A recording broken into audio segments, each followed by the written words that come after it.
एक जण बोला, खैरे साहेब तुमच्यावर रागावून गेल्या. नाही, ते रागावले नाही.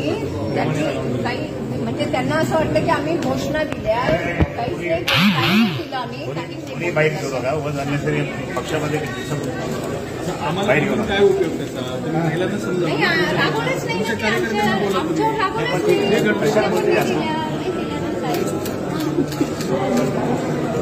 साहेब तुम्ही वेळ घालून द्या. तुम्ही जा ना, मी हात जोडतो.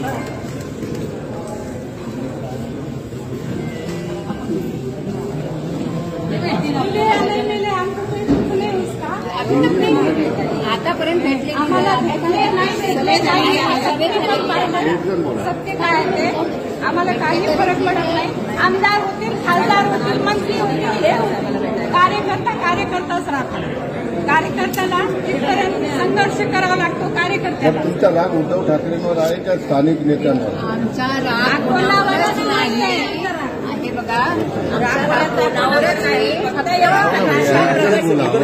इच्छा प्रकट केली की उद्धव साहेबांनी भेटावं. बाकी आमचं राग म्हणून काही हेच नाही. पण खैरे साहेब तुमच्यावर ओढून गेले.